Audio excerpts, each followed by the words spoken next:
long. Worrying about my image really helped me realize.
We can get started a little bit. You know how the YouTube algorithms are going today.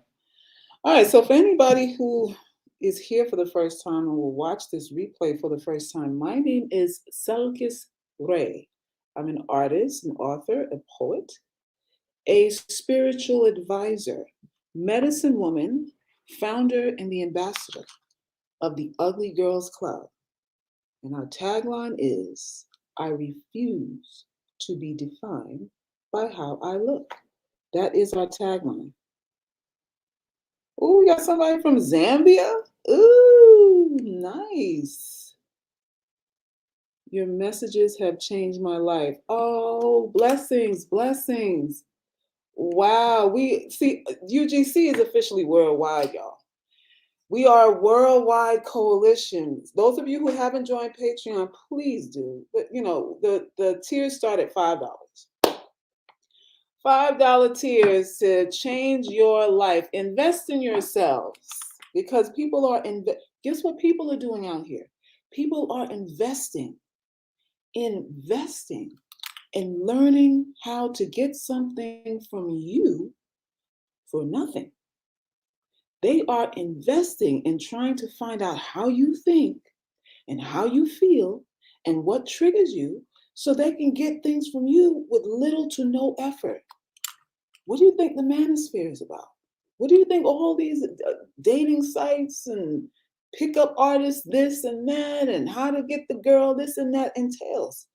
It entails trying to figure out what you need emotionally so that they come looking like they have something of value for you.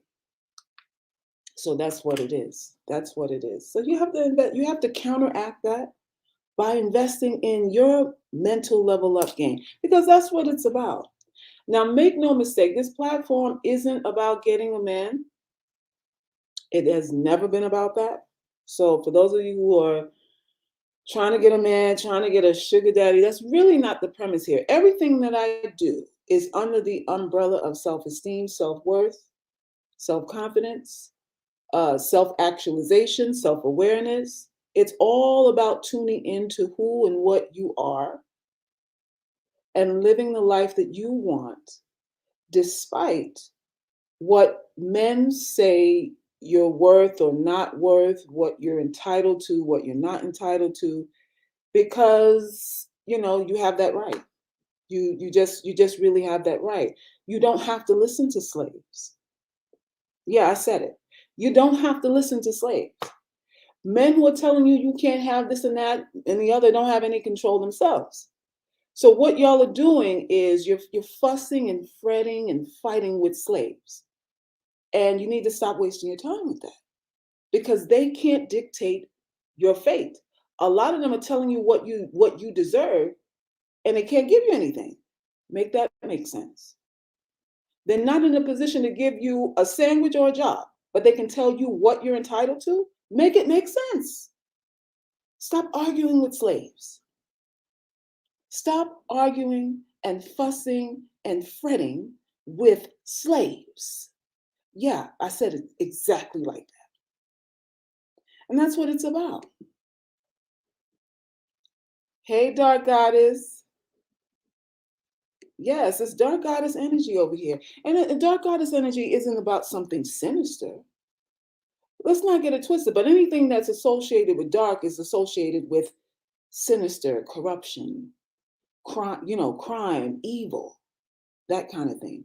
But dark goddess energy is about just doing you, doing what you want to do. So let's get into it because today this is going to piggyback off of something that I wrote in Patreon.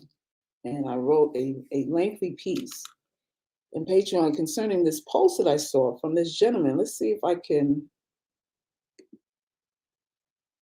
This post here. Now, fella in, what's that, Versace? I don't know. Most of you women, if your men were to be honest, they tell you that your PUSSIES are not banging as much as you think, but us men being men, we take the blame to protect your fragile egos. And I found that so interesting. I'm like, wow, so that's what's going on here. So we're mostly trash. Let me see if I can find the other one. All right, so this is the other one. He says most women are actually terrible in bed. And the biggest problem is that they don't even know it. Most women seem to confuse a man coming with him having an orgasm. If we're being honest, many men rarely reach climax during sex. They just come. Now, somebody help me out here. I don't know. I didn't know there was a difference. I didn't know there was a difference. But his statements reminded me of a very recent conversation I had with a male associate of mine, where he admitted that most of the women that he would meet, and now this dude, he, I wish he would start a course in how to pick up women, because I've never seen someone so effortlessly able to do it. Like, just the conversation, and those women are hooking up with him usually the same night, or maybe the next night afterwards, which is insane to me. But he has a lot of sexual energy, and he's a Scorpio, by the way, which I told y'all, don't mess with Scorpio men. And I'm a Scorpio woman telling y'all, don't do it. Don't do it.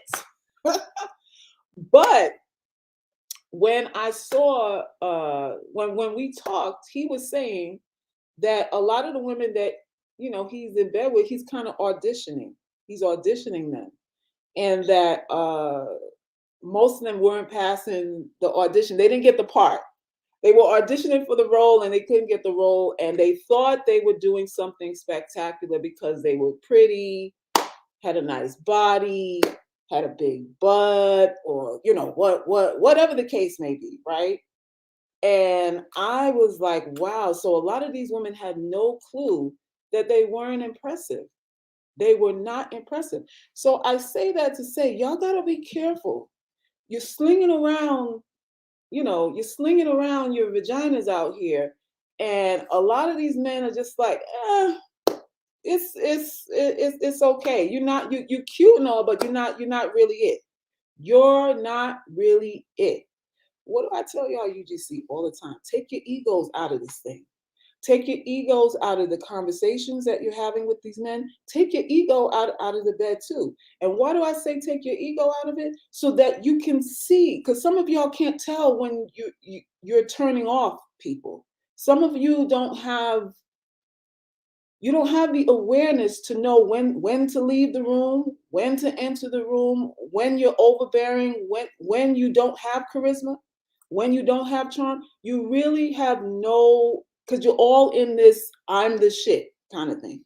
And you're the only one that believes that. You're the only one that believes that. Welcome, Goddess. Hi, everyone. How are you? We are fantastic. How you doing? Lovely. Like, listen, it's like divine timing because I had my brother over here yesterday, Uh-oh, what did he say? and and the topic was about, oh my God. So when I saw what the topic was, I was just like, this is something. I really do think men are really good at Jedi mind tricking us, because I feel like the issue is not even necessarily their pleasure or our ability to pleasure them, but they often fail to pleasure us. They often fail to pleasure us, and if we're even looking at it from a scientific standpoint, viewpoint, our bodies are more designed for pleasure than theirs. Yes. We have more nerve endings. We're more biologically set up for pleasure. And when we look at, okay, the frequency of orgasm or even any kind of sexual pleasure, we tend to get the short end of the stick. We tend not to be more satisfied sexually than them, but they're complaining about the sex that they do have. Yeah. And it is just, You say it's gaslighting. They just complaining for no reason. honestly, I really do feel like a lot of sex for them is tied up in ego drivenness, the whole plowing through many of women so they can feel good about themselves. Like, I've had men tell me that, men that I know tell me that, like, after, for example, after a breakup, they try to have sex with multiple women because they're not trying to feel the heartache or the pain of like a breakup. So that's what a lot of them choose to do, to just drown themselves in sex. Right. And that's another reason why I don't take men seriously, and I don't trying to be this whole sex goddess thing for them is like a waste of time, because I've seen it to where they have sex with a woman that they don't remember their name. They were drunk through the whole experience, don't even remember the experience, and it was like whatever to them. This is, Right? this is true. And understanding that even before UGC, I never had the mentality. I think a lot of things with sex is mental and power based. I never had the mentality that, oh, I need to break my back to impress this man sexually. In fact, I always had the mentality that they need to please me. Now, I don't know if I was a dominatrix or somebody else in a past life, but I really had the mentality that you need to satisfy me in this exchange. But at the same time, I always, when I did engage in sex, there were men I was in relationships with that I loved and felt loved me. So it wasn't necessarily a environment in my mind of, okay, I need to prove my sexual prowess to them, because it was a relationship. I was in a relationship and it was more of an expression of love and desire.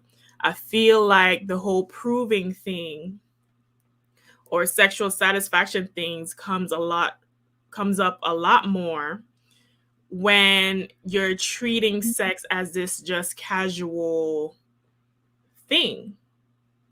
And the other thing too, which is why I think it's like a Jedi mind trick thing, I was like, okay, if it's not that great, why still have it? Or if she's not that great, the girl's not that great, why still have the sex?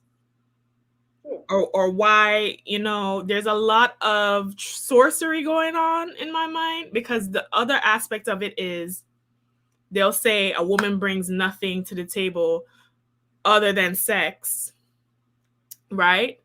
But that is one thing that that's the number one driver for you to engage with her, and the one thing you're chasing all the time. So you're trying to convince women that the value of sex means nothing, yet that's what you're going hard to pursue. So how make that make sense? This is true. This is true. I would say it's necessary for us to examine this and not brush it off as, men don't know how to please and all that stuff too, because a lot of us do get into situations where, we are flattered into the bedroom, and we think because, we have some value, whatever we're computing our value as, that it translates over into the bedroom itself. And a lot of what our motivations are to be in bed with men are also performance based. It's also ego based. It's also an ego stroke for us too, if we're going to be honest. And that is why we need to be aware that there's a possibility here that this whole setup is just something to do, is just to try you out, is just to see what I can see, which is how a lot of us land in these bedrooms with these men before we should, or absolutely when we shouldn't at all, thinking that there's an actual relationship going on here, and it's not. It's really a tryout, and we got to be honest about that.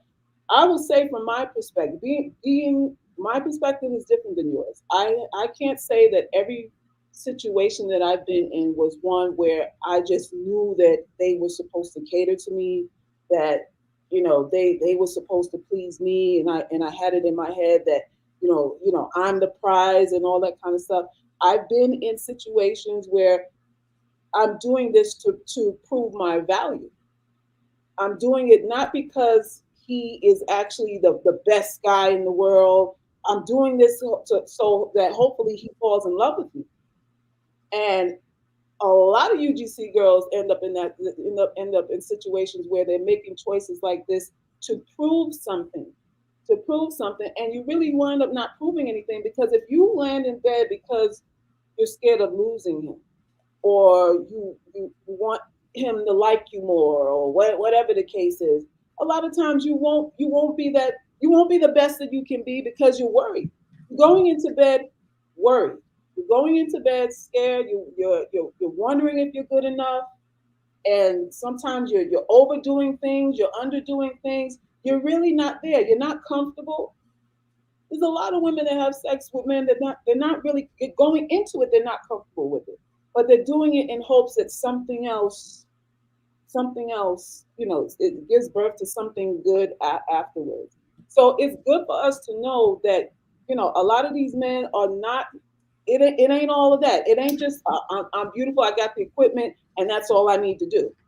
It's not always that, and it might be gaslighting, and it might be not. But to me, on both ends, it's a whole lot of pretense on both ends, because there's a lot of women who feel that they are better than what they are too, and they go in under that assumption, and they get pumped and dumped.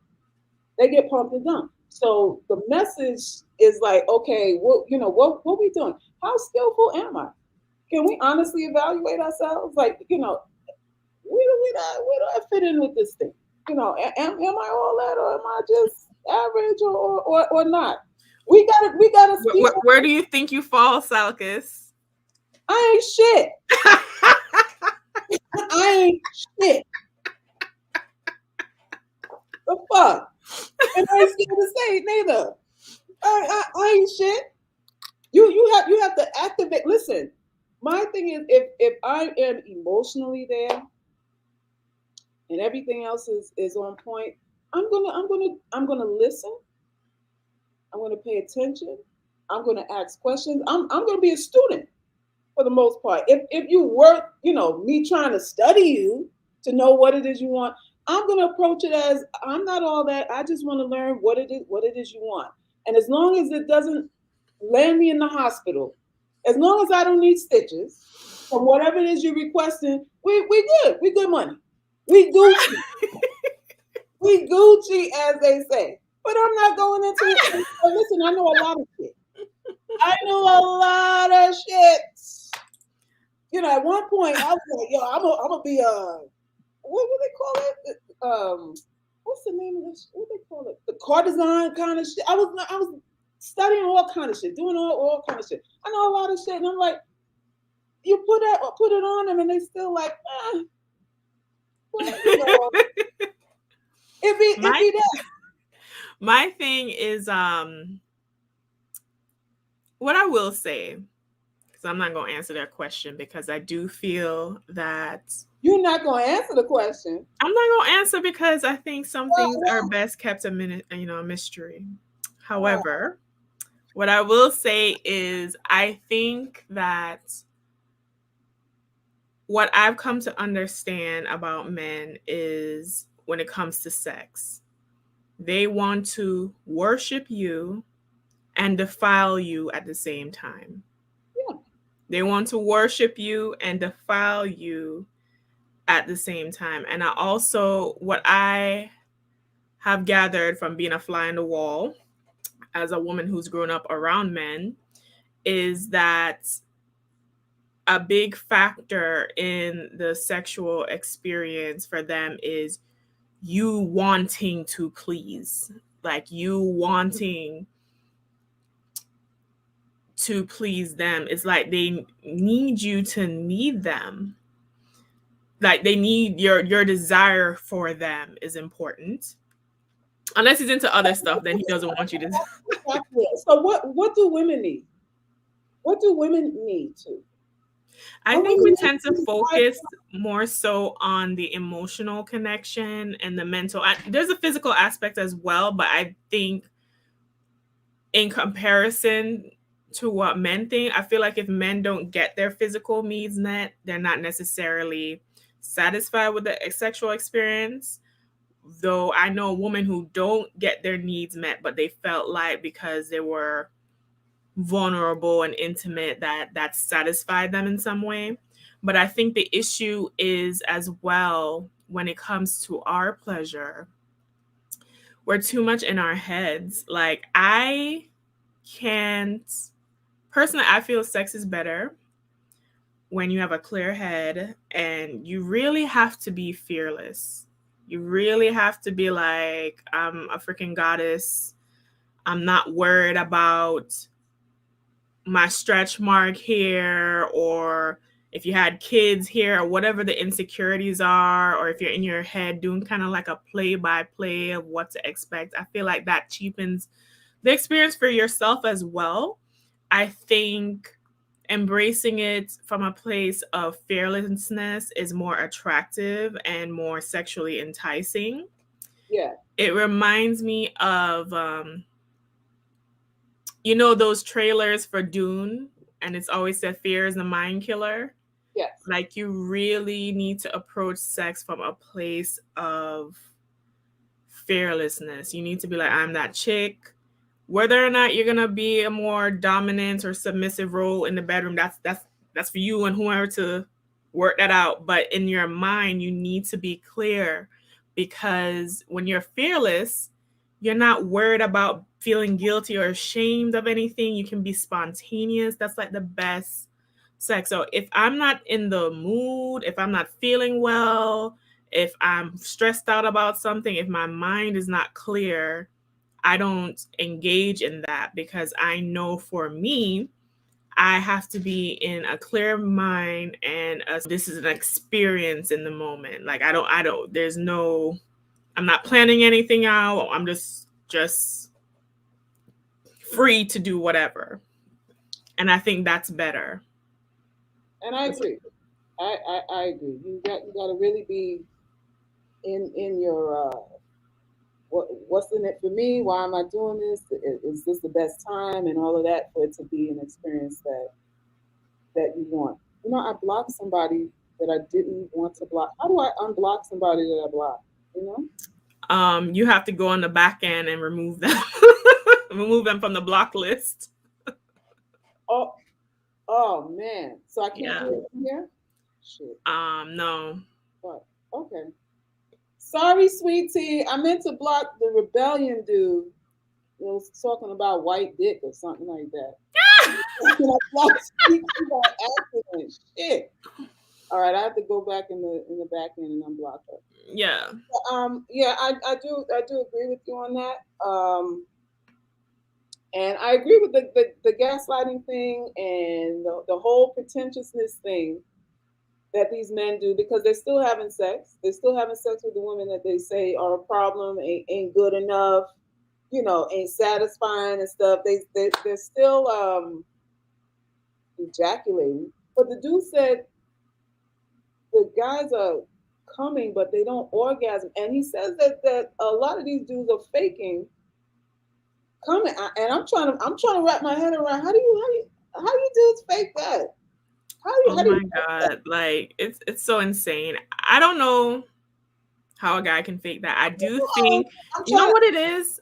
I think that they could ejaculate, but I think that what he's probably talking about is if, like, the level of intensity or pleasure from happening. I feel like you've said this before, that a lot of people treat sex like going to the bathroom, or like a bowel yes, movement.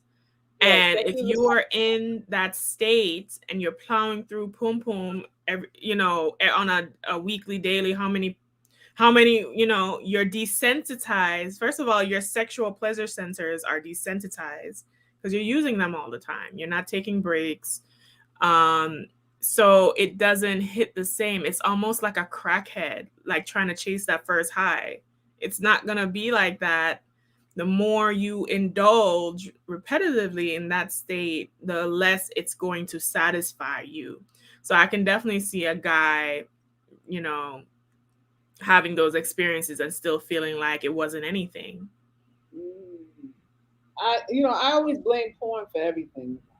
I just You know what? I had a gentleman, I'm not going to say his name or, his connection to me.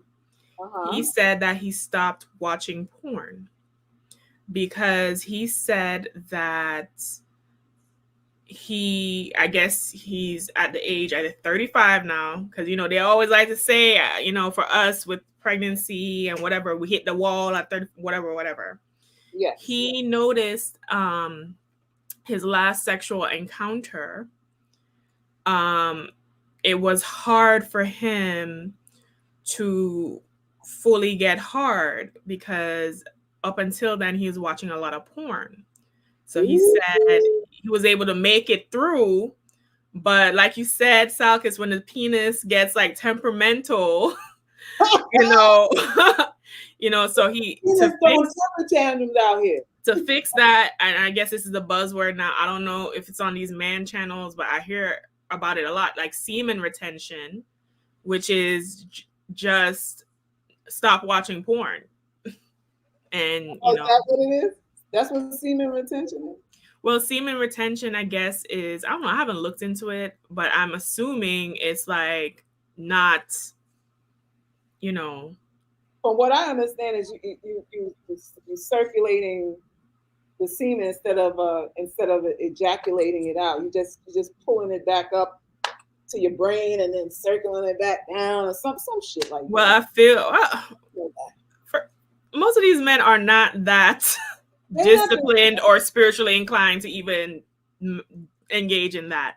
I'm just thinking it's probably like cutting out the porn and stuff, because the studies do show with porn that it not only psychologically alters your mind, and the more porn you watch, the actual less it weakens your sexual abilities. And then also I find over time, and I had a discussion with another guy about this, Yeah, that I know, it is like, you know how they say like weed is a gateway drug? Like you tend to want to watch more depraved things over time. Like the usual stuff doesn't do it for you anymore because you're watching so much of it. So now you're like going down in like the porn rabbit hole, watching all kind of debauchery. Like to feel what you would have normally felt regularly. And I had a conversation with my ex about this actually, and I said, I told him, I said, I feel like a lot of men aren't satisfied with what I call regular sex. Like, in a hetero relationship, just a woman, a vagina, they're not satisfied with the normal goings on with that. I feel like it's getting to the point of the casual sex thing is almost like a drug thing, and all of these extra activities is what I'm going to sum it up as, is what is now needed to get what you could have or should be able to get without all of that. Yeah, so I don't know. That's true. Yeah, you need more and more and more. Once you expand what you're seeing, your stimulation, your need for stimulation goes higher and higher and higher. And I remember having a friend or an associate some years ago admitted to me that her husband, she was married, that she admitted to me that her husband could not have sex with her without watching pornography first. Like he was just so not stimulated by her body, her presence. He had to watch porn in order to do the He's act. a porn addict, And his mind has been wired now for that. and you know what was funny was she didn't say he was sort of a porn addict. She made it seem like he was just turned off by her, like he wasn't attracted to her, so he needed that outside stimulation in order to get aroused, so he can go through the act with her. So how did he marry her if there was no attraction? Well, I believe he was living off of her RN salary. She was the one taking care of things, and he was a little handsome, little bit good looking. I'm so glad I was never one of those girls that was like moved by looks, because that whole thing is like is a trap in itself. I keep saying this. Did you see my ex-boyfriends? I think Sal, because I showed you one, but he was fine. But all of them look different. All of them have different, but like I've had 6-pack abs to like no kind of stuff, pot belly. I've had, it doesn't matter. Like, wait a minute, hold on. Let me read this comment. The last guy I talked to damn near was begging to do anal with me. I kind of thought he was DL. He was begging for it. Ooh. You know what? I've been asked for certain things too. And how And did you manage that? Did you buckle under pressure? Did you I was buckle under like, pressure? first of all, I was surprised because this particular man is that same high value man we talked about in the catacombs, that what you would consider. And the request was, I'm not going to say exactly what he asked, but from my viewpoint, it was something very submissive that he wanted to do. He wanted to submit to me in that way. Oh, And he was really excited. We never did, because I released him. Why, Goddess? Why didn't you? No, because it was a discussion. We never had a discussion about it before you did yes, he Lord, asked. So you needed prep time for this thing? I didn't need prep time for this. I think you know what it was? It was one of those like sexual conversations where people are trying to figure out. I think he was trying to figure out what I was willing to do. Oh, okay. Okay. And what the person likes or whatever. And I was surprised because you know how these men are like, oh, I'm alpha this and I'm alpha that, and you want to submit to me. I'll tell you in the catacombs what he asked, but yo. Well, I'm realizing that in the bedroom you can't bring politics. Know. You can't bring politics. You never know what they want into the bedroom, because it's gotta be a safe space. It's gotta be a safe space. Can I do my debauchery here at least? Can I? I was open to it. Oh, you were? I was open to it, but I think I don't know if I shared this on here. There are certain things I'm open to that I haven't tried because I just feel like you need to be a husband. Okay, I can't. Things don't work out. You can say, oh, no, you need to. I need to be sat down. I need a ring on my finger. If you need certain things from me, that is the cost. Period. Okay, so something like that. It's not that you're. There's an echo there. Turn down your volume a little bit. So it's not that you weren't open to it. It was just that the status at that time was not where you wanted to be comfortable enough to just go through that. Yeah, because I always tell women or people in general, do not do things that if things don't work out, you feel a certain way about. You don't want nothing you could be blackmailed for if shit don't work out. Yeah, like even I was talking to my brother about this the other day. One of the male, I'm not gonna say anyone's names, but one of the male manosphere men talk about having women as like a submission / they have to prove themselves to me, trying to get them to lick his butthole. Wait. They have to eat his butt. They have to eat his rim job. They gotta give him a rim job as proof of that they really care. Like if he drops them and they want to come back, that's the bare minimum, or else he doesn't deal with them. He plows through them. And I like how men like to say rim jobs, blow jobs, all these things that we do aren't acts of submission, but they view those as acts of submission. So just know they view them as, in their mind, mentally, they're like, no, it's cool, it's what. No, they view you as you submitting to them. And that's why I say you always need to understand power dynamics in sex. So, and I talked to I'm not going to say the relations of the different people I talked to, but they said that they almost did that to a woman, but the relationship didn't work out. So I asked, aren't you glad that you didn't? Because look, now this person can walk around and say you ate their whole butt and all this other stuff. And, Wait a minute. Hold on. Rewind.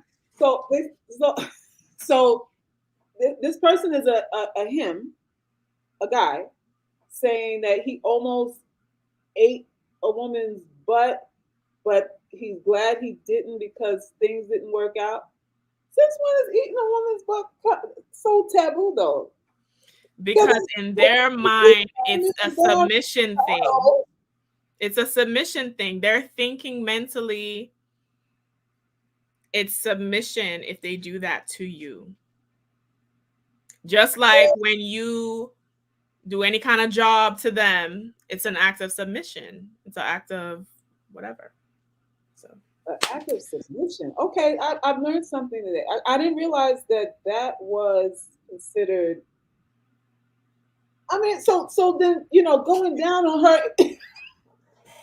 Wait a minute now. I'm trying to let me adjust my hat real quick. So going down on her, the punani is not considered a submissive act too? It depends because it's so mainstream now, but yes, to some men that is still viewed as them submitting to you. Is this Jamaican men we talking about? No, we're not talking Jamaican men. Because Jamaican men be lying too. They be saying, "Oh, I don't do that," and they do. Jamaican culture, they're like, "Oh, I don't bow, I don't do all this stuff," and behind the scenes to their girlfriends, they be doing all that. They be yamming down, yamming off everything, chomping, yum. They yamming all in the. Okay, listen. People be lying, Everybody's a liar. Sucking on that thing like a bag juice, honey. Like, wait, sucking on it like a bag juice? I'm done.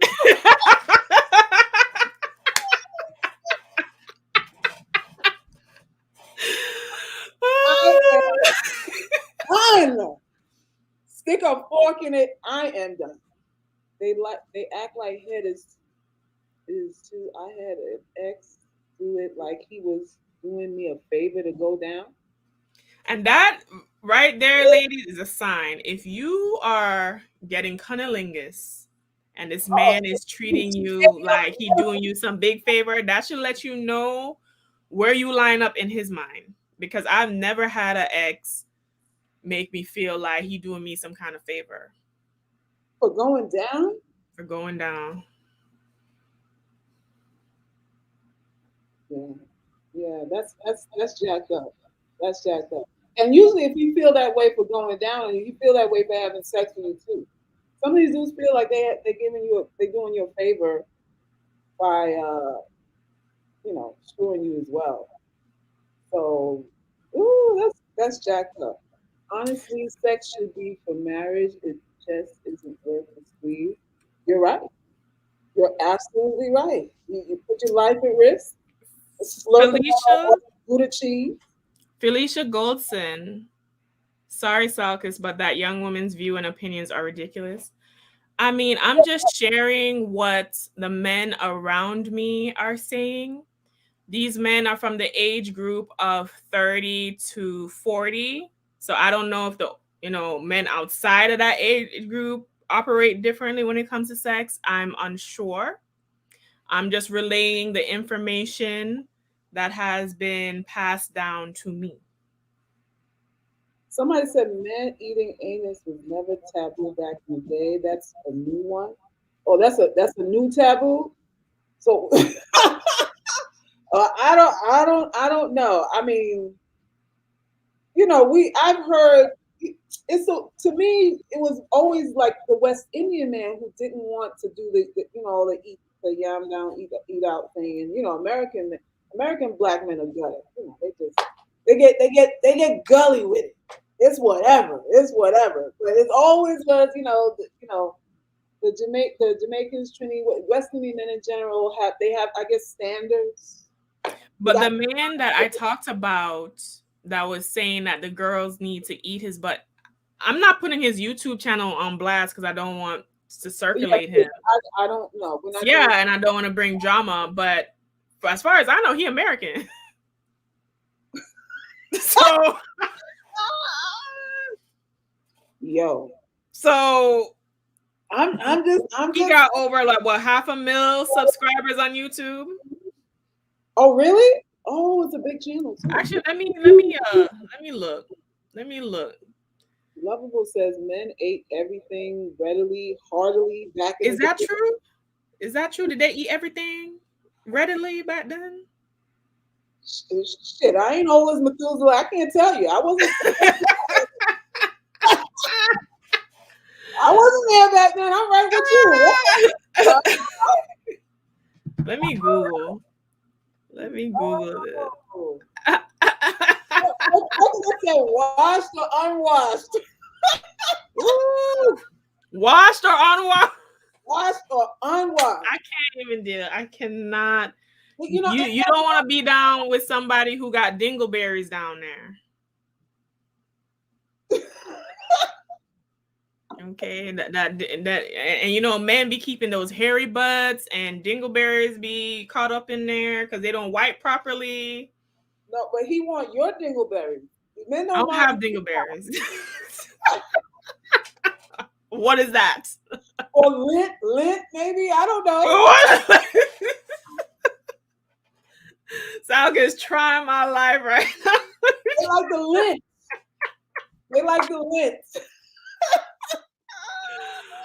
Oh my God, I cannot. Oh, they don't mind if you're sour now. Most of these dudes are animals. They don't mind if you're a little tart. And as a matter of fact, I've heard from many men, like the tartar you are, the more they get, you know, the more they arouse. Like Ew. you're over. That's all so gross. These douchings and wash rags, and you know you're smelling like air and all that. You ain't gotta smell like air. You ain't gotta do that. You ain't gotta do that. You're aphrodisiac. Ugh. I can't. I'm sorry, honey. You washing away the pheromones. Oh. That's why they like that day-o. They like that day-o, that 8-hour shift. That 8-hour shift twat. That's what they like. That's what they like. Come here, girl. Where you go? Where you go? You go to the bathroom? No, come right. Come on. We're going right there. No, that is disgusting. What? Listen, sterilization is unnecessary. You ain't gotta sterilize. Y'all be with the baby alcohol pads and iodine. Iodine and all that. You ain't gotta do nothing. Iodine. Yeah, I know somebody who does that. She washes in iodine. Why does she need something that potent? Is there something wrong? She says it's a barrier for herpes. So why she need? Never mind. It don't matter. It's not for me to understand. She says it creates a barrier for her, you know, in case the person has worms. So why? All right. So UGC, if you have to go to that extreme, yeah, don't you have to now question your sexual activities if you have to pat the puss with iodine often just to make sure the other person doesn't give you anything? Is she a working girl or just like a regular woman? No, regular. She ain't no. Listen, I don't know. I don't know. I asked my gynecologist. Well, I understand the vagina is a self-cleansing mechanism. If it's doing what you're supposed to do, you shouldn't need anything more than water to, you know, cleanse down there. Maybe a vaginal wash, if you know. But iodine, I feel like, yo. Yeah. You might as well put on a hazmat suit. Right? Are you gonna? So afterwards, do you bandage up the puss and then? You might as well put a hazmat suit on. Coconut said you got to come straight from the gym after hard cardio and get in it. That hard sweat. That's what they like.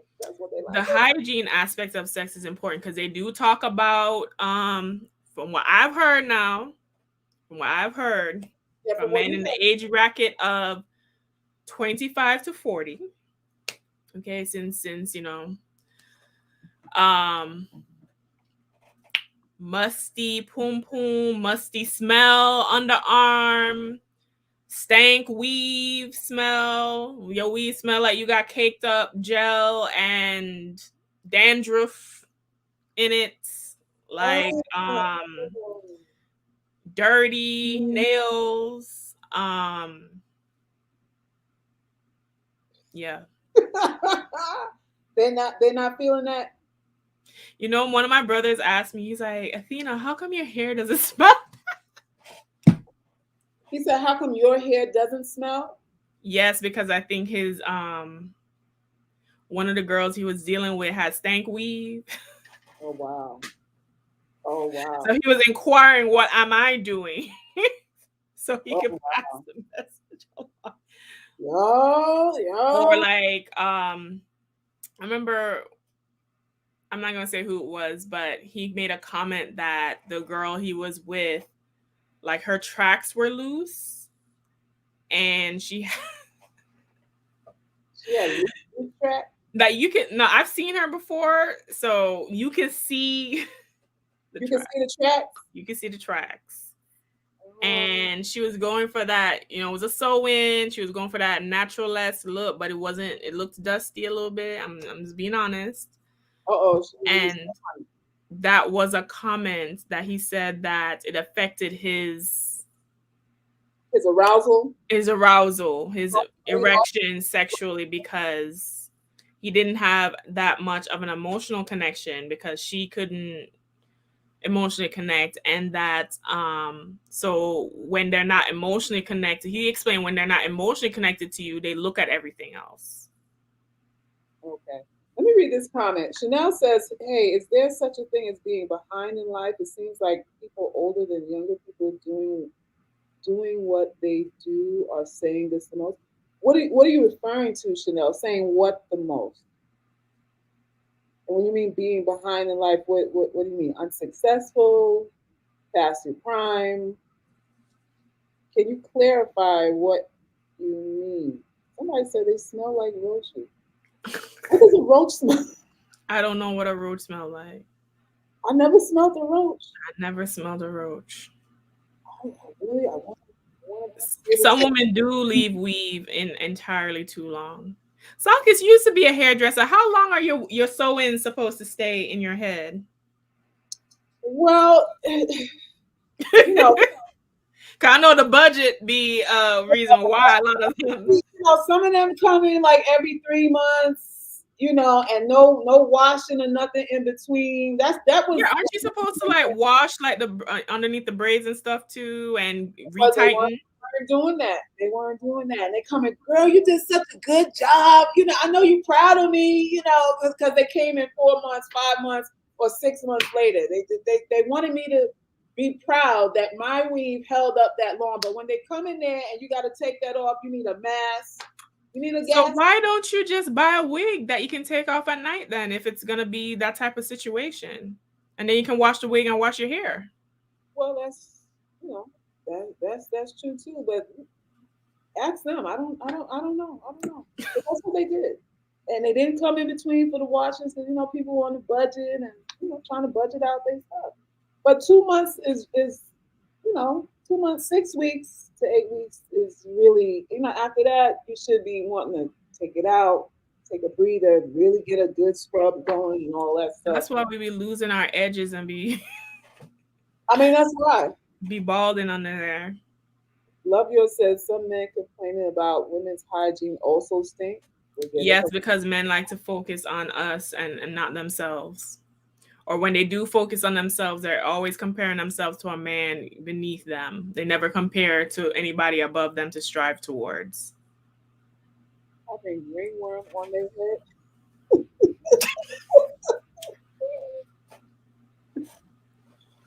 Okay, Chanel says being behind in career related to life circumstances or not being as knowledgeable as others, certain spiritual practices. How can someone tell someone else they are behind in life? Well, opinion is an opinion. You don't need to be doing well to to express an opinion. You don't need to be doing what what you think the other person shouldn't do to express an opinion. And people are doing that every single day. So what you're saying is only successful people should have an opinion? How does that show up in society in reality? It doesn't. I'm Because glad you're saying this. most of the time, people who don't have anything, that one thing they do have is an opinion, and they give unsolicited advice. Okay. So that's what they do. Don't get offended by that, and you don't really need to think deeper into that. It's just people being people. Everybody wants to matter, wants to feel validated, wants to feel like they have some sort of value, and for some, all they have of value is an opinion. So you let people talk. You let Listen, people talk. I was out having lunch on at one of the restaurants, and I just scan the room now. I just look at everyone to see what a normal person is doing. And I realize that what is considered normal or average in a lot of ways is just mediocrity. Hmm. And what I realized was what we see. I mean, I knew this, but what we see on like social media and what reality is not the case, because I'll go to the grocery store, I'll go to have lunch, I eat out at lunch on the weekends, and I'm like, in my mind, I'm like, okay, so where are the Instagram models? And I'm like, okay, so where are the people who in a matching two-piece set stunting? Because everyone here is wearing a plain washed out t-shirt and shorts and flip-flops. I live in Florida. Okay. No one is dressed up. Even at restaurants where you would dress up, no one is dressed up Uh-huh. except for me in there. And a lot of people were overweight. It's just it was a litany of things, and that made me. And I was observing them, not to judge. Yeah. I don't care, but I was observing it to pay attention to what reality is versus what we are fed.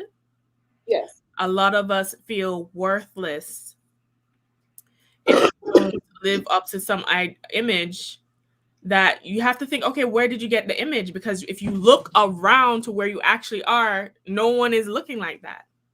No one is looking like that. If you feel behind because you're not, whether it's financially, career wise, looks wise, whatever you're behind in your mind is, Yeah. look around you. I said most people look average. When I was looking at them, most people were dressed average at best. Most people were, or even financially, the average American cannot cover a $5,000 emergency. Meaning most people, 70% of people do not have $5,000 in a bank account. So if you have $5,001 in your bank account, you are doing better than 70% of the people around you. Now I know it doesn't look like it is, but most people are living on rent and lease, and they're leasing this and living paycheck to paycheck. Because if you can't save more than $5,000, you're on a paycheck to paycheck. If you have a hospital emergency that costs $5,000, most people can't cover that. This is true. So we have to really take, and I even had to do this to myself because I'm very focused, very, very focused on the things I need to do for me. And I'm more hard on myself because I just know what my goals are. But I have to even humble and remind myself that I'm still doing a good job. Because if I open my eyes and look at reality, I'm doing better than what the average person is here. Okay. Felicia says women of a certain age group are smart and gave up on the mindset years ago. A woman's power comes from going deeper than herself. She has self love. She can't be too gaslit. I like that. It's true. Yeah, in real life, things are much different than they are on social media, or much different than what people say, much different than what people present. And if you're feeling, honestly, there's a delusion on it can be delusional on both ends. You might think you're better than others because everyone around you is delusional, and you might not really be that stellar. And then you might feel like you're inadequate, because people are lying to you. People are lying about their status, their lifestyle, and all that kind of stuff too. So it's like you gotta just take what you're seeing out here as it's theater. And I always say that. You gotta really take it all as this is, I don't have no skin in the game here. I don't really have any emotional input into what it is that I'm seeing here. I know what I want my lifestyle to be. I'm willing to put all in for it, and that really is the extent of it. But if you constantly, in comparisons, comparing, it can create certain markers that aren't truly accurate as well. So at the end of the day, it's okay, what do I want? How close am I to what it is I want to be, do, have, my lifestyle? And that's really what you go on. Because outside of that, you're always going to be like, am I good enough? How am I doing? Compared to this one, how am I doing compared to that one? And the comparison game is just, it's a loser's game. But we're set up, our society is set up to compare and compete because that's how money is made. That's how money is circulated. That's how money is generated. You got to feel inadequate so that you'll buy something. That's Right. that's just it. That's just it. So if we're understanding that, you can now decide, okay, do I feel inadequate about this? Do I feel inadequate enough about this to need this now? Now you have a choice. And it's all an illusion. Now you have a choice in it. But it's all, there's not a whole lot of people doing well. Listen, if you have to work for your money, you're not really doing well. Hello? If you have to work an hourly wage, then you're a worker. You're a slave to the clock. And it doesn't matter if it's $100 an hour or $5,000 an hour or whatever it is. If it's an hourly, if you're working, trading time for dollars, you're right here with everybody else too. And if you get fired tomorrow, then what you gonna do? Then what you gonna do? So don't feel like you're more and don't feel like you're less. That's what I say. But design and decide moving forward that you're gonna put all your energy into creating this life where you have the most safe soul as you possibly can. And that's just what it is. It's just so many women that I coach that just feel like losers unnecessarily, like losers. And I'm like, who are you comparing yourself to? You got this, and this going on, and you feel inadequate because you're not as cute as her, or she seems to get things easier. It'd be little stuff like, okay, everything she wants, she gets. So what does that have to do with you? So you want to throw everything you are, everything you can do, everything you do out the window because someone else seems to have an easier life than you? No, y'all, don't do that. You can listen. You are what you do. You can't be anything else than what you do. You're not what you say. You're not what you think. You're what you do. You're what you do, and it's just as simple as that. And don't let anyone shame you either. Don't let No, anyone shame you. Listen, as we speak right now, there's a certain, I'm not naming any names, there's a certain YouTuber who went to jail for scamming people that is on Instagram right now acting honest like nothing happened. psychopath. There's a certain YouTuber or dating What? coach who spot got blown up for infidelities that is pushing books right now. Like Yeah, nothing happened. So, yeah, like the power of self focus. I think the two things. I think one of the greatest things about UGC for me, I was already focused, but I think really understanding that the pretense of people and people really don't care like that. And how I looked was not a major factor in how people showing people what real care looks like. That has released me in so many ways because I feel like it allowed me, I think what I needed was a good, I mean, life did like a good spine adjustment, but I really had to take my ego out of a lot of things. So for that, I'm grateful. The Yes. other thing I remember, Salkis, when you took your little vacation Yes. and you said you went back home and you had certain realizations of people still, for lack of a better word, fronting Yeah. in their older age because they failed to plan and prepare, and they're still caught up in the aesthetic of things. There is this obsession for us to look like we have it. And and I hope a lot of us are more focused on actually having it versus looking like we have it. And I notice this is translating even in the culture, even with some of the men around me.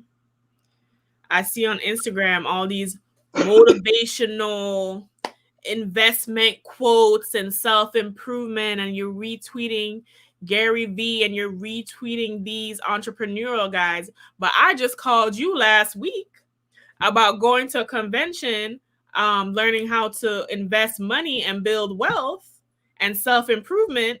But you ain't trying to spend that. You ain't trying to spend money and actually take steps and actually do the thing. You want to look like you're doing the thing, but you're not actually doing the thing. And I'm just like, oh. And I realize part of the reason I guess I might even be polarizing to people is because I'm always, especially my family, when they tell me stuff, Mm-hmm. I always ask the questions or have the conversations. I'm like, okay, so are you actually doing this? And it's like, that scene in The Wizard of Oz when they reveal that it's the man in the back. They Yeah. feel like I'm outing them for Mm-hmm. the fraudulence when I do that. But I'm just like, I'm more of like a get to the white meat type of person. Cause I'm just like, this is a waste of time. What is the point of retweeting or putting on the show if you don't actually have it? Like someone posted today on an Instagram page I follow, he was like, most people are worried about, he said the Mercedes Benz means nothing if you're driving it to a job that you hate, and most people don't understand that. So he was saying the status of the thing means nothing if you're portraying the lifestyle of what the symbol represents, but you don't actually have it.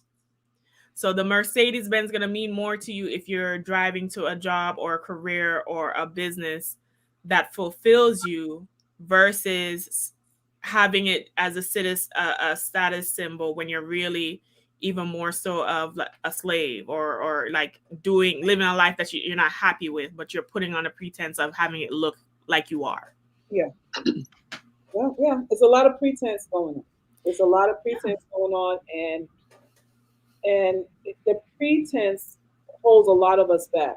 The pretense that people display hold a lot of the rest of us back because we feel like we can't be better than what's out here, and what's out here is mostly illusion. What's out here is mostly illusion. What's out here is mostly people showing off and selling an idea that they really don't embody, behind the scenes. And this is most people. This is most people. So it becomes detrimental when you say, no, I gotta wait a little while. I gotta get more of this and more of that. And I'm like, you're waiting for what? You're waiting to be as good as this person. You don't really even know if they're that. You don't really know if they're that good. You don't Right. know if they're that good, but you're waiting to be as good as what they're presenting to you. And so many of us put the pause button, we hit the pause button, waiting to be as good as the presentation that other people are making out here. Because it's an ego trip with us. But for the most part, we just ego tripping. We're just, trying to show that we're conceited and I'm better than you, and it ain't really that at the end of the day. It's not really that. Everyone has to define success or what they want for themselves. It's not going to look the same for everybody, and it doesn't have to. It doesn't have to. But you got to get clear. You got to draw the line in the sand and get clear. Okay, this is what I want my life to look like, regardless of what my mom says or what my culture says or what my friends say or what my man wants or what my kids did. What do I want my life to look like? What's going to make me smile? What's going to make me feel secure? What's going to make me not have to grind and pillage and all that kind of stuff to get what it is I want, where I can have fresh organic food and sunshine and an atmosphere that's safe or whatever it is, whatever your priorities are. Right. We have to do to get it. And it just doesn't have to look like everybody else. That's the thing. It doesn't have to look like everybody else. Most of us want things that we're told to want anyway. Most of us want things that we're told, okay, this is top of the line. Okay, I want that. Whether it's top of the line or not, it doesn't matter. But we're being fed what to like, what not to like, what to shun, what to be afraid of, what to be sexually attracted to. We've been fed and indoctrinated with all of that. And most of the top of the line is just marketing anyway. Most of it is just a label. You stick a label. Yeah, they've got the same manufacturer in China. Same manufacturer. The same manufacturer in China. Okay. Banana Republic and Old Navy getting their clothes from the same fucking place. You know what's so funny? Those of you who are on Instagram, you know those teddy bears out of flowers and like dose of roses, those little things made out of the ones with the flowers, and they're selling them for like $100. I saw the same exact stuff on AliExpress for like the same exact thing from AliExpress for a fraction of the price. So like, I'm gonna open up because I'm gonna give y'all a little treat for those of you on the live. Usually I'll give more stuff in the catacombs or the Patreon. If you're not part of Patreon, the link is on the screen. It's the best investment. I think it was one of our catacomb meetings. I said, I looked up the price of a Range Rover, like how much it would actually cost to own this car, right? To own this car, because I said my next car would be a luxury car, but I just wanted to do the math. How much would it cost for me to own or finance this car? And I looked it up, I did the math, and I was like, oh, technically, I could just get this car. I can get this car right now. But then I did, what immediately kicked in after that thought was no. Because I don't want to have to work a job or put myself in a situation I have to keep something because I'm maintaining this car. And with income and money that I have right now, I need to continue to invest in my business and invest in passive income streams. So when I eventually get the car, for me, it will be because I can comfortably afford it. I have passive income streams that pay for it, and I'm living or I've reached certain financial goals. Not to go ahead and get the car so I can stunt on people and make it seem like I have more, or I'm living this luxurious lifestyle that is not really indicative of what the reality of it is. And for me, my goals are, wealth and asset management and acquisition at this point in time with the money. And I had a conversation with someone in my family about it because they have their car for a long period of time as well. And there's this urge to get like a fancier car. This is a guy too, so I feel like it's even stronger in them. And I said, no, you need to go ahead and get your house first because you don't have one. And you getting or financing a car will affect your debt to income ratio and affect the amount of money you can get for a loan for a house. So you should always get the house first, because when it comes to cars now, if you do plan to finance it, he could probably just buy one. But if you do plan to finance it, all they care about is a score. But I learned earlier that a lot, especially Black people, we don't. One of the turns to home ownership for us is the fact that a lot of us will go get a fancy car or get a car first before securing a home, and that does factor in your your eligibility for to qualify for the home that you want, or whatever the case may be. But really, I think I talked to you about this, Salk, is really just being in the mindset of not even needing that anymore. Like, I feel great pulling up in my Toyota. I actually prefer it because it's a normal car that I have a strong sentimental attachment to it, on honestly, because I've been in 2 car accidents with it. It's still going on fine. I survived. I'll probably still buy the latest version of the Toyota, even when I do get a luxury car. I just love the car. I just love the car. And just really understanding that you don't need to prove to people anything or show any signals of status, um, and just be found in your own worth. And it's obviously, and nowadays it's better to do that, because the men now are so predatory, are so looking, trying to. I think I told you. I mean, this isn't. See, that's why y'all need to join the Catacombs and Patreon.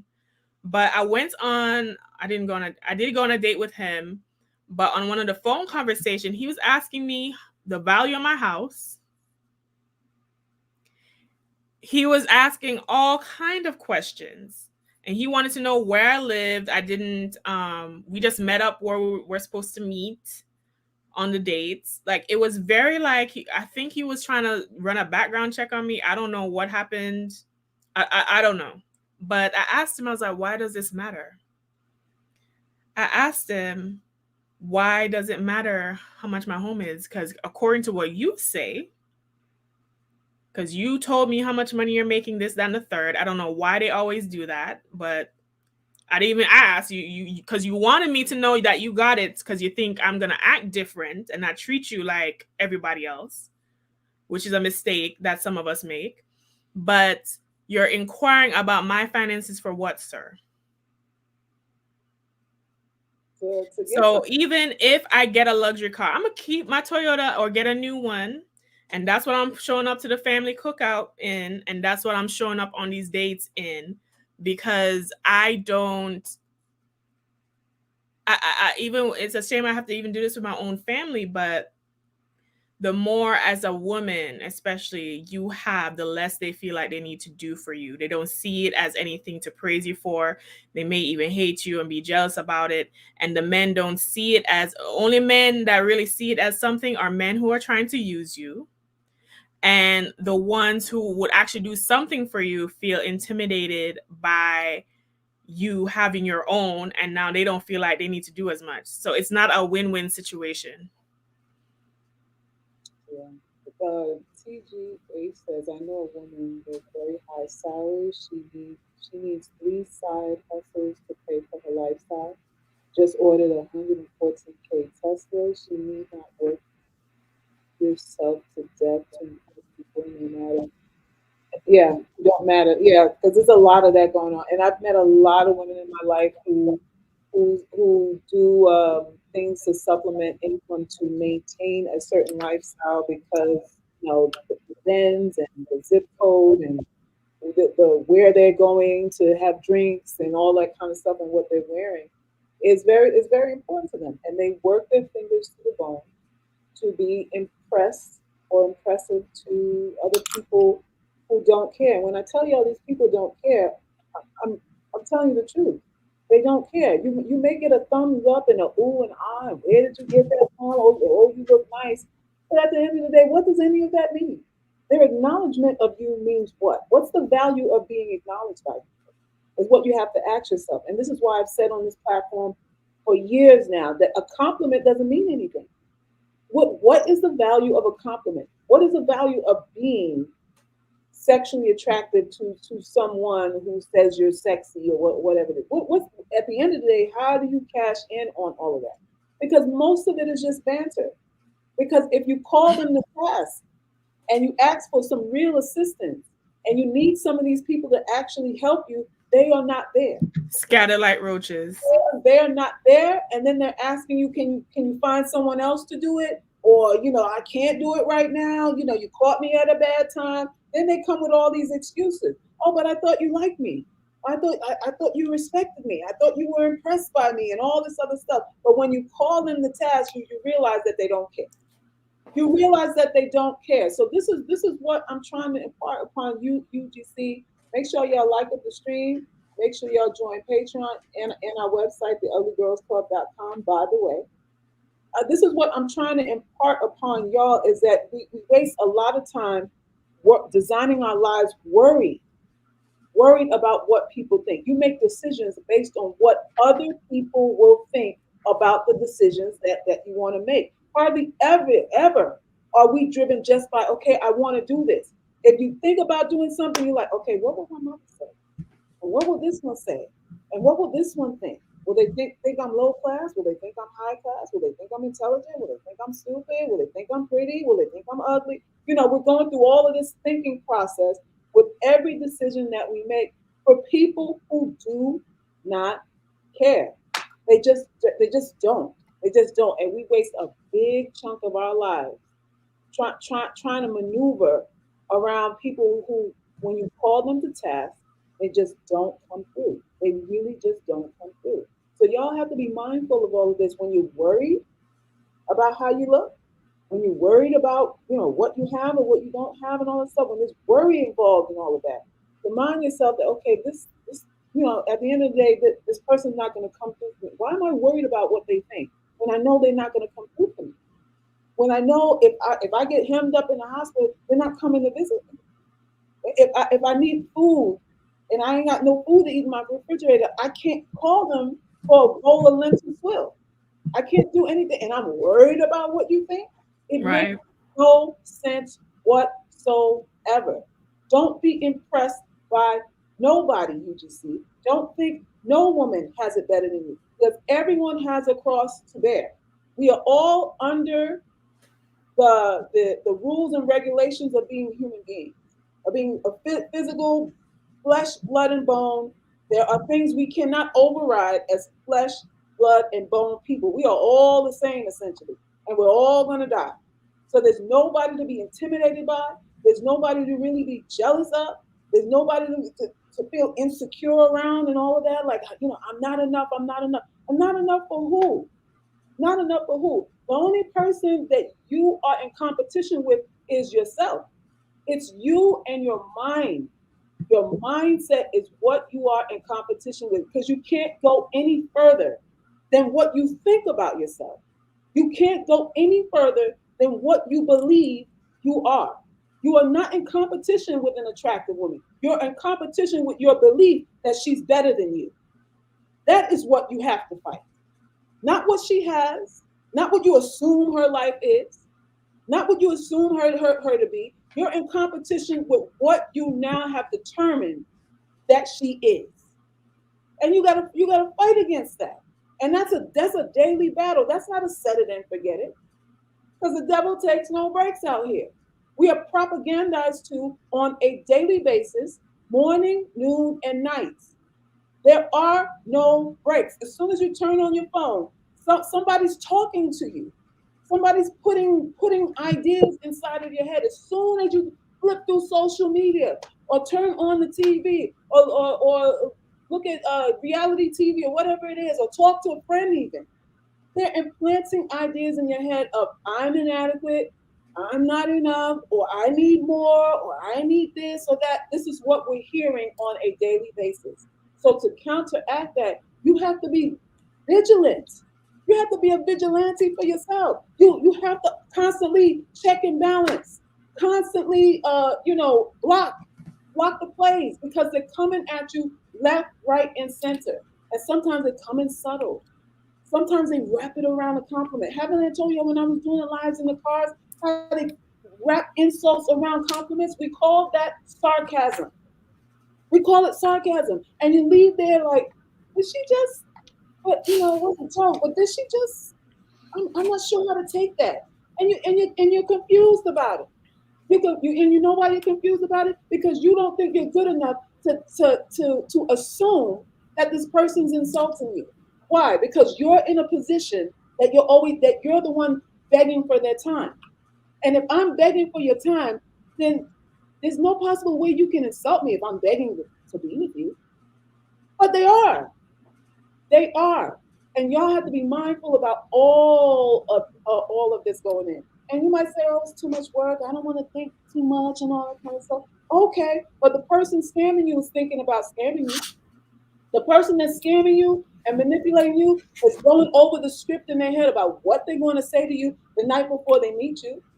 They've already charted, how many times they're going to say this, when they're going to do that, when they're going to meet you, when they're going to give you this, all the emotional support and all that kind of stuff. And if you don't need emotional support, they find something that you hate about yourself to offer the emotional support for. They find your weakness so then they can tell you, oh, you're not so bad, you're this and that, and I think you're this and that. If you're not coming with anything that needs emotional support, they'll find a way. They'll find it. They'll find a fucking flaw that you're scared of. And then the manipulation starts again.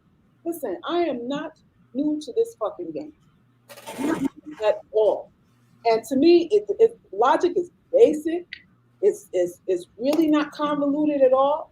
I understand there's an exchange principle going on with every single body. And I'm just like, okay, well, what am I going to get here? Before I used to think, well, no, it's not about that. It's about love. It's about love. It's about, humility. It's about mutual respect. It's about spirituality. You should think of all of that. And I'm thinking about all the esoteric shit. And meanwhile, they looking at, okay, well, how much she got? How much can I get? What's she nervous about? What's she insecure about? This much and that much. They adding me up. And they do that to every woman. They adding, subtracting, dividing, and multiplying over my head, and I'm with them thinking that we're going to have some kind of spiritual connection. And it's not even that. It's not even that with nobody. They're looking to see how useful you can be to them. They're looking for that. And meanwhile, you're sitting back. I just I want I want that spiritual love. I want real, genuine love for each other, and nobody's looking at you like they just want to give you something just because. And anything you get from anybody else is because they expect something in fucking return. And that's really what it is. That's what I want you UGC girls to know. That's what I want you UGC girls to know. And you may call it pessimistic.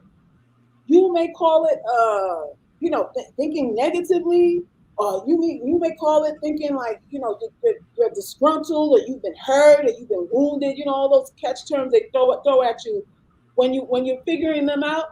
They throw a smoke screen up. They throw it back at you like, oh no, the problem is you.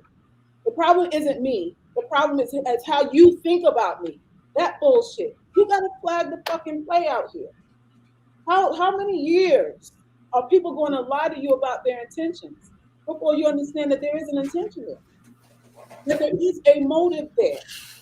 That they understand it's a game, but you don't. You don't. And you get played, you get scammed. Because you're thinking, okay, it's just if I'm just a good person, they'll treat me right.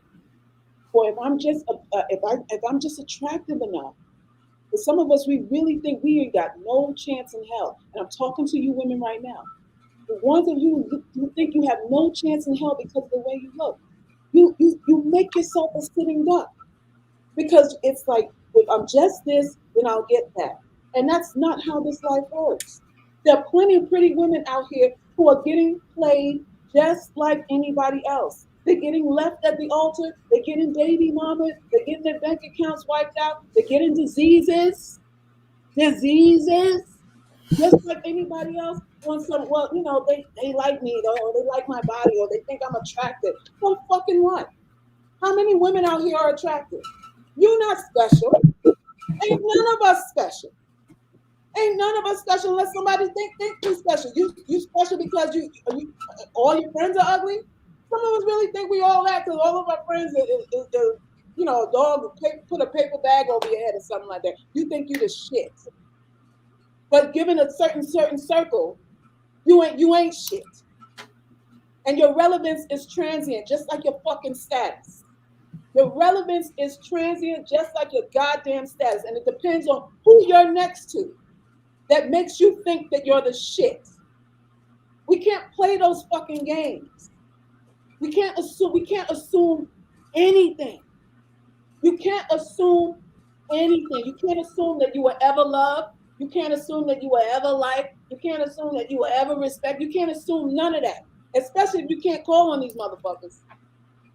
Especially if you can't call on them, or if you call on them, they got a fucking excuse. Well, how much do you really love me? Or how much do you really respect me? If every time I call you, you can't come through. Or if every time I call you, you kind of pissed off. Or I'm a burden to you. And we know when we feel that.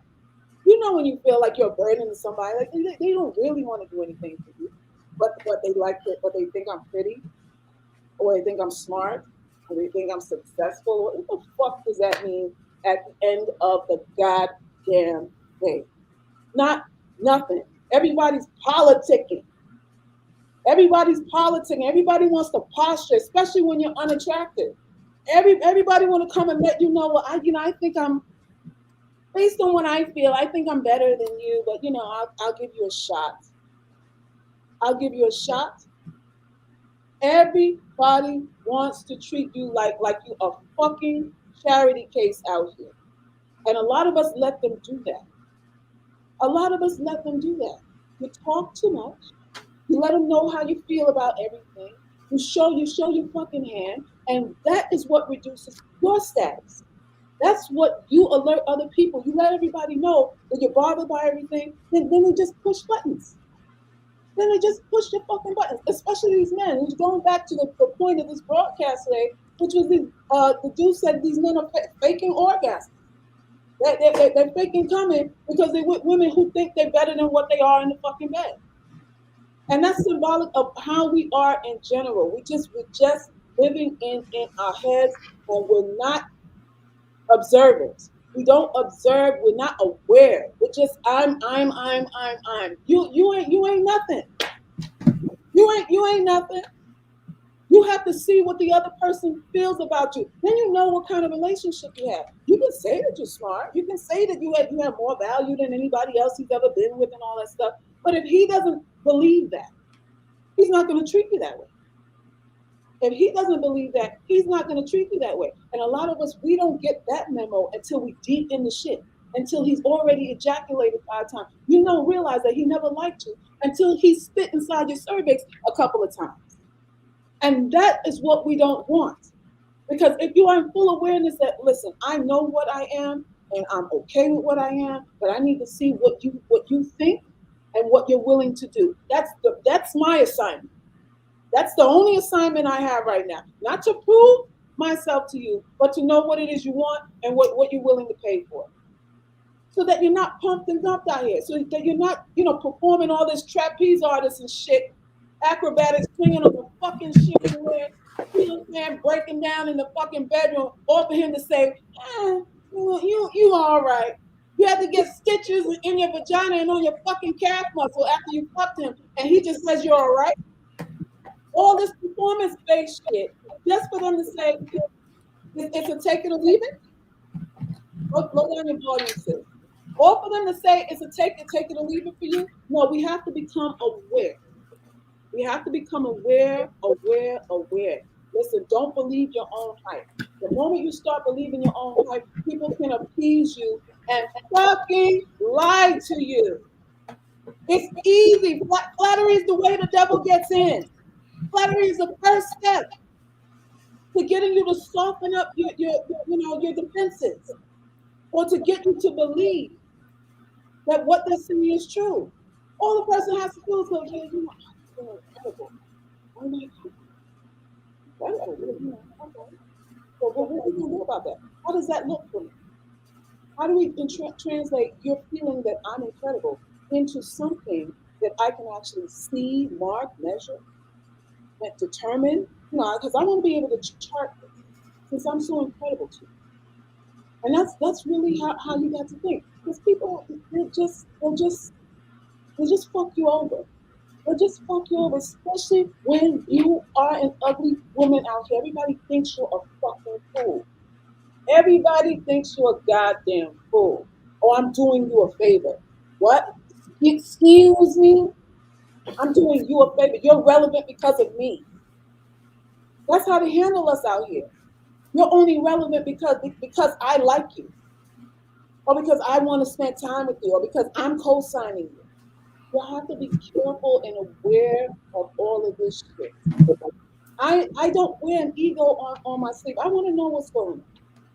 I want to know what's going on. I want to know how far you're going to take this thing. And I give everybody a rope to hang themselves. Everybody a rope. Like, okay, I had to learn not to take everything personally too, or else I'd just be an angry woman. I'd be the angry black woman out here. I'd be the angry black woman out here. Now I'm laughing behind the scenes. Like, oh, that's what we doing. That's what we doing. Let's dance. Let's dance. You don't want to end up feeling disgruntled, feeling like you can't say, or constrained in any way. You don't want the world to make you like that. And it's easy for the world to make you like that, especially when you start seeing people for what they are. It can piss you off. Like, this motherfucker think I'm done. This motherfucker think I'm a charity case. Yeah, yeah. And so maybe everybody in your life has. From your mother, come on down. From your own fucking mother. Your own fucking mother treats you like a goddamn charity case. The woman who gave birth to you. So this is just what we do. So you have to fight against becoming a straight demon out here when you start seeing things clearly. But this is why I say, to mitigate that, you think of it as a game. You think of it as a game. When the guy says, what do you think? You make me something bad. I said, I'm trash. I ain't got no problem saying that because I have nothing to prove to anybody. I'm not overselling anything to anybody.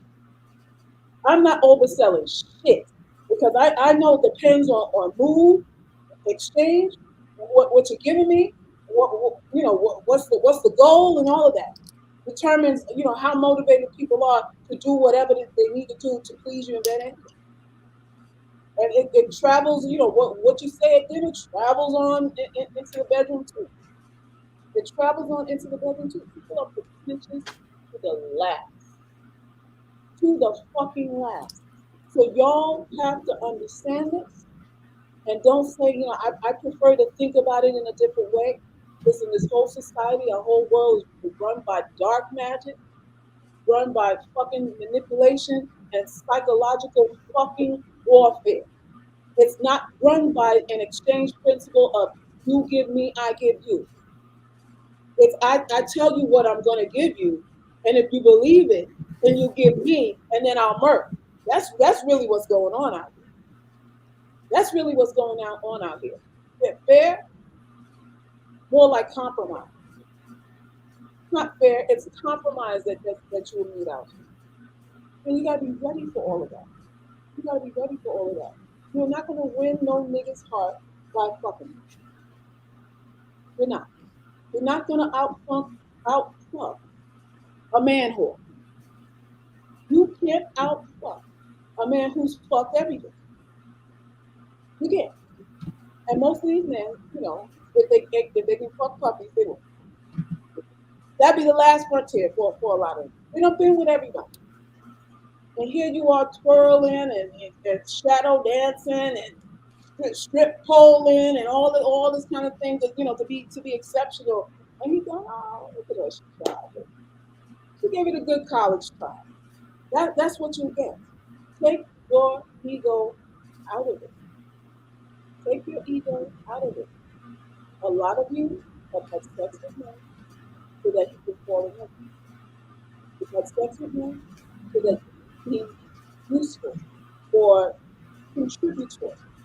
within the relationship. You're doing your duty. You're doing your duty. Only for them to get tired. When they bear their duty, they have. It is what it is. It doesn't matter how big your ass is. It doesn't matter what your arrangement, what the physical arrangement is. He's had it before. He's had what you have before. And it's safe to say that I would venture to say that I would like for y'all to assume that he probably had someone as good or probably better than you. Take your ego out of it so that you're not running to the bedroom thinking that you have something to prove. You don't have anything to prove. A woman has nothing. You can't prove nothing to a motherfucker who wants more than you anyway. If he wants you, Susan, Barbara, Deborah, and Steve, what you got to prove to a nigga who wants a Barbara and Steve? There's nothing to prove. Don't beat yourself up out here. I want us to be in relaxation mode because you know what happens when you relax? Think clearly. When you're relaxed, you can think with intelligence. You can think with strategy.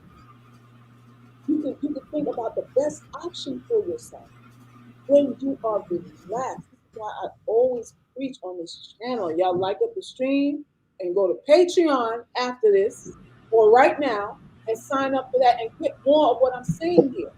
But y'all have to be relaxed and out of this anxiety riddled mind that you're in so that you know what's being said to you.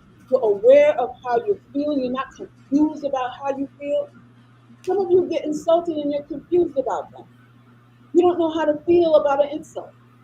You don't even know when you are insulted because you're unaware. You're unaware. What your stomach tells you, what we call that gut. Your gut lets you know when something is wrong. If you don't have the intellect, you have your body. There's a body intelligence that lets you know, that signals to you when something is off or when something is unsafe. Your gut will tell you that. When they say a gut feeling, that's just not a term that's floating around. That's real. That is real. And if y'all reel back and go back to those moments where you felt insecure and you felt unsure, you would understand that, you know what, I started getting a headache. Or my stomach, my bowels just went crazy. Or I started itching for some reason. Or I started sweating. Like your body reacts to shit that's not right. That's not right. So we have to get back in tune with ourselves. We have to get back in tune with our person and become really aware of us. Why we want to know what the men want, what the men think, what they think, or what they want, and what they think. Who gives a shit? Who gives a shit what they think if you don't know how you feel and you don't know why you feel what you feel? You don't know why you want what you want, and you don't know why you do what you do. Who gives a shit what they think or feel or want when you don't know it for you? How can you manipulate somebody when you're tossed up between what's right or wrong? When you haven't decided yet what morality is for you. You can't manipulate nobody if you're still wrestling with insecurities over what it is you actually desire. You really have to face that. Some of you are ashamed of what you desire and you think you're going to manipulate somebody. Tell me if the devil's ashamed about what he wants. Tell me if anybody who got something from you without giving back to you was ashamed or in conflict with what it is they wanted.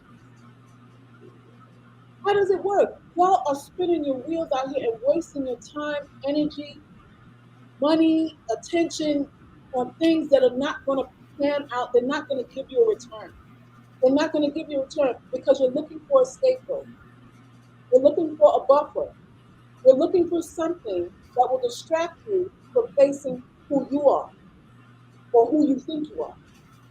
That's what you're looking for. And guess what happens there? When you don't want to face you, somebody else comes in and they find out all your weaknesses and they give you an identity. When you don't face yourself, somebody comes along and gives you an identity. And when they give you an identity, guess what they have? Total control over you. Total, absolute control over you. That's what it is. But we don't want that. You want to come to terms with these things I talk about in the category, especially your shadow self. You want to come to terms with all the things that you're shame, all the things that you feel guilty about. Because anything that you feel guilty, shame about is going to show up. People are going to use that against you. That's how you get manipulated. By the shit that you're ashamed about. By the shit that you're insecure about. That you don't face. By the shit that you pretend that you're not. We're pretending that we're not things. That we are. And the manipulators out here who are smart, who are expert at observing, sniff the shit out and reel you in. They snip it out and reel you the fuck in. You have to be mindful of this use. You have to be mindful of this. Listen, this coalition is not no bullshit coalition. Not for me. Not for me. It's all a mental thing, and we want to get it right. We want to get it right, and we want to utilize what we learned so that the rest of our lives is the best of our lives. So that every interaction moving forward doesn't have to come with this burden and this pressure to conform and appease, unless you're getting something out the deal. Unless you're getting something out the deal. But you got to decide, okay, this thing that I'm getting is worth the sacrifice. But you got to be aware that you're putting down this to get that. Instead of pretending, oh, I'm just spiritual, or I'm not materialistic, or whatever shit that we say. To deny that we have an ulterior motive, right?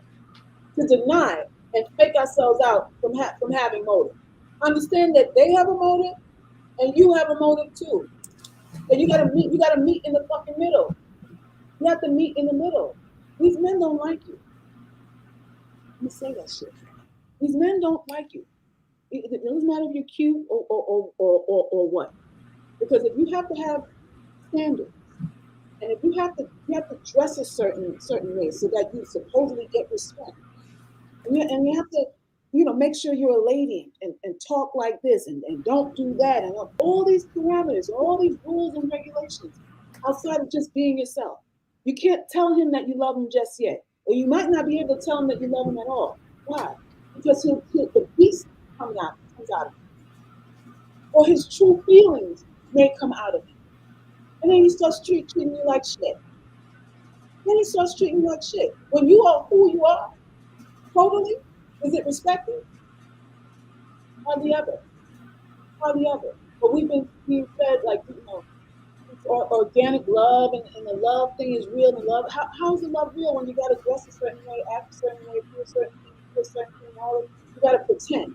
The whole shit is a pretending that somehow it's true love. Somehow in that, we're looking for genuine feelings. We're looking for genuine feelings. What is love really about? Love is about, I like what you're giving. I think what you're giving me is valuable for now, until it's not. And then you usually peters. Today's valuable, tomorrow it's not. And we gotta go through that. And we're fearful of getting in relationships because we understand that, okay, he loves me today, but he may wake up one day and not love me. And I'm scared about that prospect. So how do I curtail that? How do I mitigate that? How do I just be beautiful?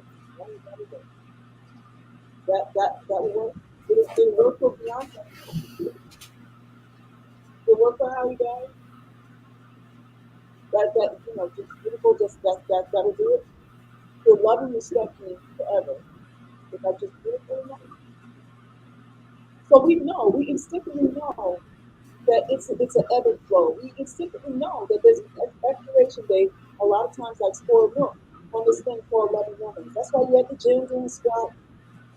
Trying to keep it together. Trying to keep it together. And while you're at the gym doing squat, you're cross town fucking some prostitute. Why are you giving him half of your money? Because someone told you that 50-50 is the way to go. Right?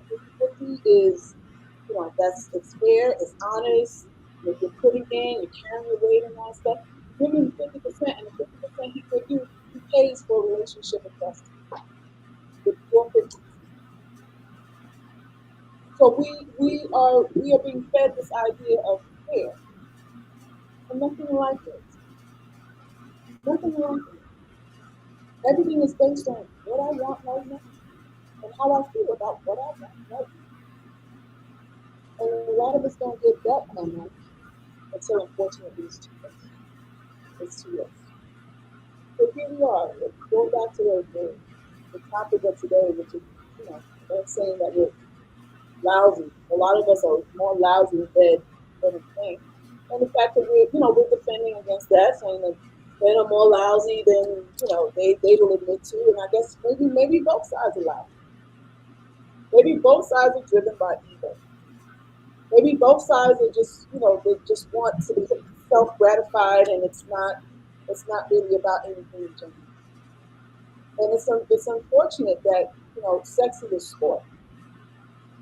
That sex is not based on I care about you, and I want to express how much I care about you. It's a sport, and women today are pretty much matched with men and treating it like a sport too. It's really it's I wouldn't say it's bad. It's just what it is. So you got to keep your eyes open. You have to keep your eyes open at all times, whether you're on your back, on your fingers down. It's never not. You're being rated, whether you're cute or not. Somebody's trying to extract value from you, whether you're pretty or not. But this does not happen for some women because they're cute. It's happening to you. So we got to be mindful of all of this moving forward. So that life can feel like it doesn't feel like it is. It's not realizing it feels like work right.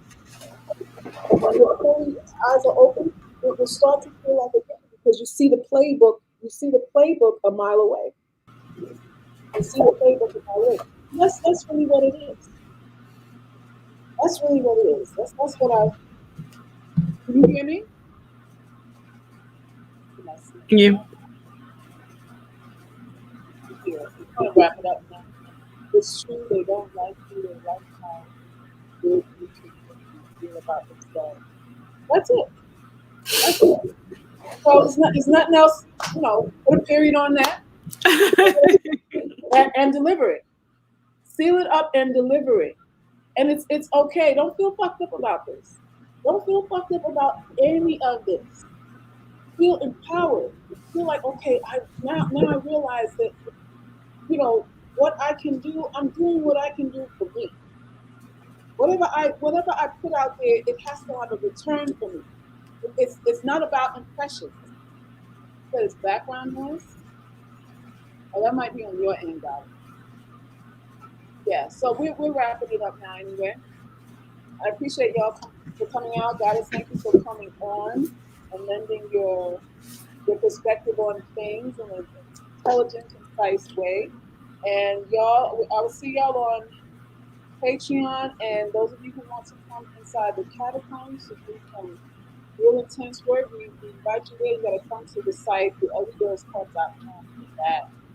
And yeah, that's it. Think about sex today. Think about it today, and get your mind out the ego, and really do baseline. Listen, what do I want? What do I expect to achieve? Don't try to impress him with your vagina. You don't have that before. You don't have. Lord. You don't have wetter, tighter, fresher, and all of that before. All right, UGC. Peace and love. Bye. Bye.